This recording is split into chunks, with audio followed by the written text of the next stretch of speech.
Okay, y'all. So this is going to be audio only because you're not going to be able to see me because I'm outside and it's dark and I'm taking Milo to do his thing, if you know what I mean, before bedtime.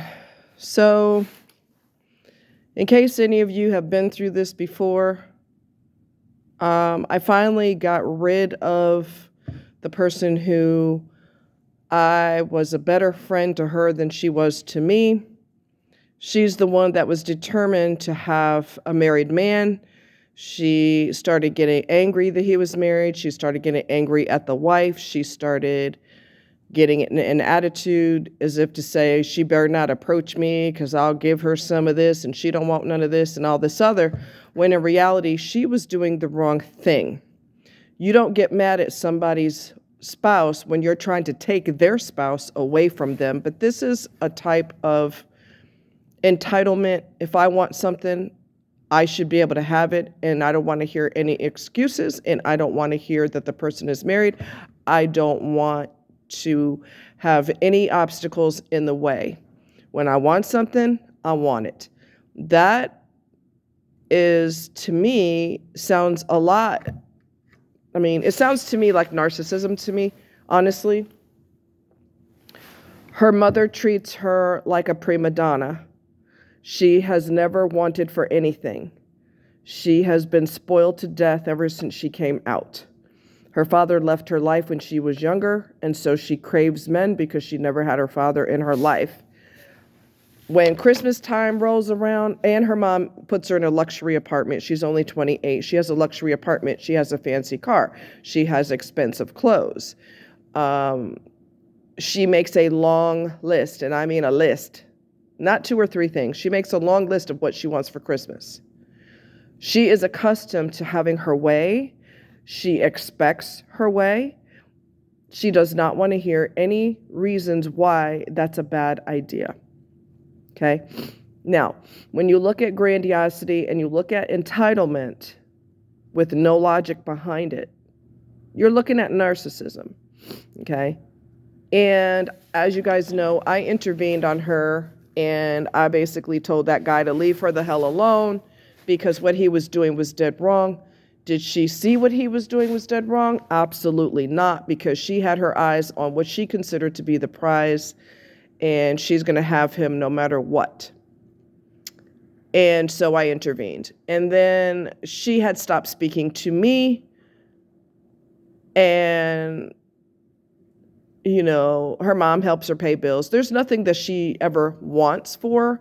And when you treat your child like they are royalty, they get to the point where they expect the rest of the world to kiss their butt. They expect the rest of the world to say yes, ma'am, or no, sir. They expect to go to the front of the line based on who they are and based on the fact that they're accustomed to getting their way. Okay? They want no excuses, and they don't want to hear the word no. And she has become so self-centered. And I didn't know, I really didn't consider her a narcissist per se. I really didn't. But when I look at the entitlement and I look at you gonna cop an attitude because you try to get somebody's husband, of course she's gonna get upset. What do you expect her to do? Throw you guys a wedding? She's married to him. It's ridiculous. But that sense of entitlement just overrules everything else. And when I look at her history of doing what she wants when she wants with high expectations, you're starting to look at a situation of narcissism. And it goes way beyond that.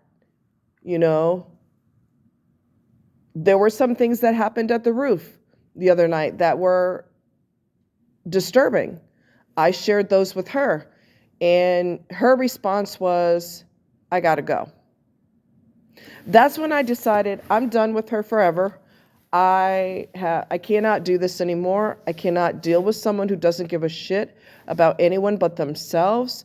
I think that 99.9% of people are selfish as fuck. All they care about is me, me, me, me, me, me, me. Everybody's name is Mimi. There's probably out of 100 people, 3 or 4 people that are empaths that actually understand what people go through. They have compassion for other people.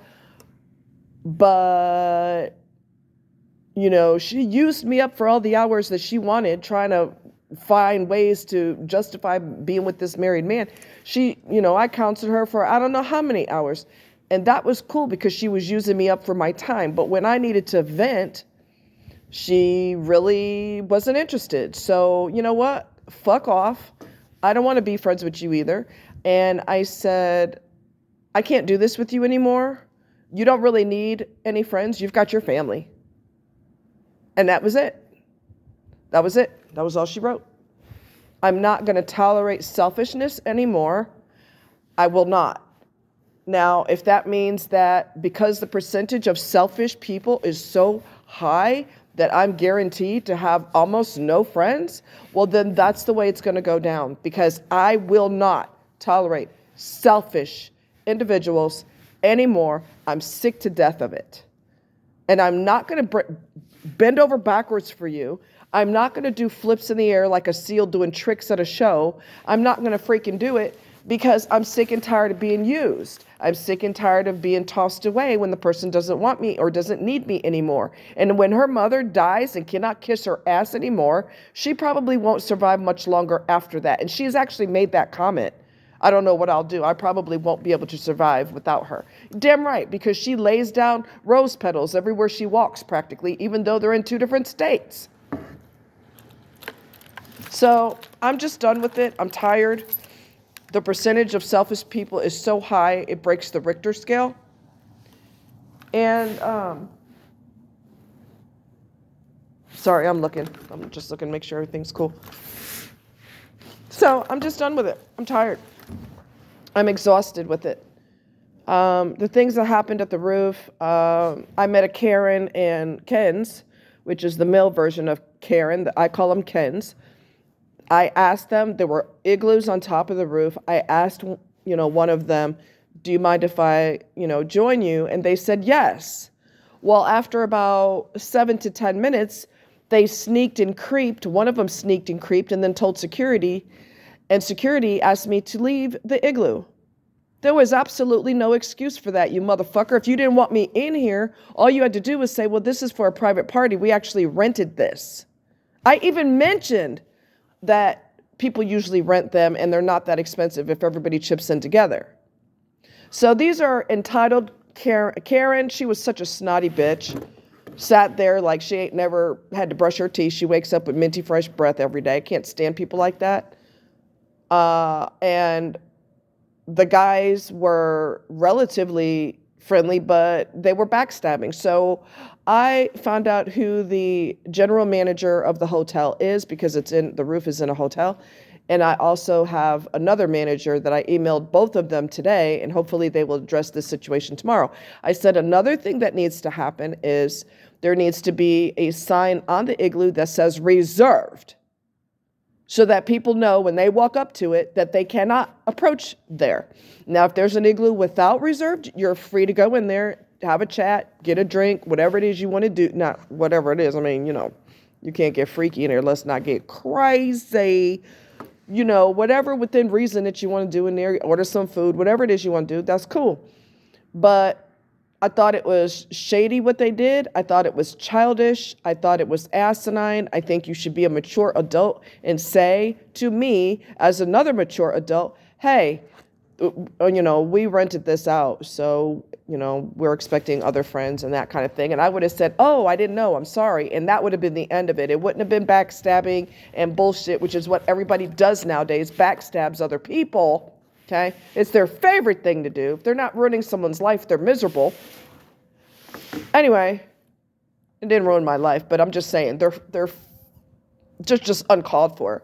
And then there was a black guy there. I avoid black men. Most of them are dogs. I don't give a shit who gets mad about it. I really don't give a shit. My experience is they're aggressive as hell when they're trying to get with a woman. Aggressive as hell. They stare at her like she's a steak on a plate with potatoes on the side and a salad and garlic bread, just staring at her like, so I avoid them like the bubonic plague. Well, I watched this go down at the roof. There was a black guy that came in there with his friend. Him and his friend parted ways. His friend was talking to some other dude, and the other dude was a hunter. And I watched him. Every time I danced, he was staring at me. Everywhere I went, he stared at me. He stood on the side, like he was security. He ain't no goddamn security. He was hunting for poon. I'm not stupid. Anyway, so he made me very uneasy. And I seen him trying to pick up on this one young lady. You know, she had her boobs almost completely out. So naturally, it's going to bring out the worst in men. They act like that when you're fully dressed, much less you got your boobs out. And so he was trying to get with her, and she kind of slid away from him, which is good on her part because he don't mean you nothing good. He just wants to tap it and run. I mean, I watched this go down the whole time. So I eventually left, of course, and I had to walk by him when I left.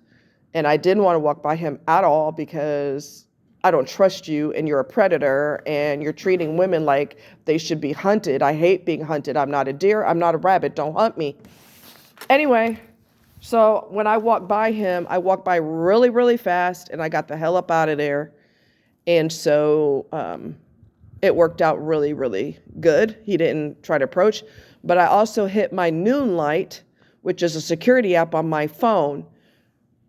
If you feel like you're in a awkward position, you basically hold on to it and then you release it. Once you release it, when you're safe, you have literally seconds to put your PIN number in, the PIN number that you created. You have seconds to put that in. If you don't, the cavalry's coming. Ambulance, police, fire, everybody's coming for you. The whole world's coming for you. So, yeah. I hurried up and put my PIN number in once I was safely in the car. But I don't know what this fool's going to do. He's a predator. I don't know if he's going to follow. He's just too aggressive about going after women. So it made me extremely uncomfortable. Well, anyways, long story short, I got to my car. Everything was cool. I got the hell up out of there. Well, I told her about those things. And she said her total response is, I got to go. That's her response. This doesn't benefit her in any way, shape, or form. But when she talked to me endless hours because she's desperate to get this man with his empty promises that she fell for, when she's taking up all my time, that's cool. But when I need to vent because I'm worried about my safety and I didn't appreciate how Karen and her little buddies treated me, well, then she ain't got time for all that. I got to go. Okay, well, I'll tell you what, you're gone forever now. So I'm done with her permanently. This is permanent. I am done with people crapping on me. I am done with people treating me like because you're nice, you're stupid.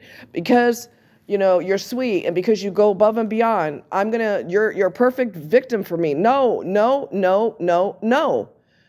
I'm going to kick you in the face and be done with you. Maybe not literally, don't tempt me, but I'm done. People are going to realize the hard way that everybody's not going to put up with your shit. Everybody's not going to put up with your selfishness. You think the world revolves around you because your mother taught you that. Well, honey, you got a news flash. You're not getting me as a friend anymore. You don't have anybody else to vent to. You're not getting that married man that you were so desperate for. And the only person that you have that will kiss your feet is your mother. And you better hope to God she never dies or that you die before her. Because when she cannot kiss your butt no more, you're done. You're absolutely done. Anyway, let me find out where my beast has gone and get up out of here because I'm sure he's done doing what he's got to do and he's probably trying to get into some mischief. Anyway, I love you guys. Thanks for your support. You all are great. And watch out for people who are predators and users. You know, if you're a good person, you don't deserve to be treated that way. And if you have to cut people loose, it's going to hurt you in your heart, but it's going to hurt you worse to keep them in your life. Much love.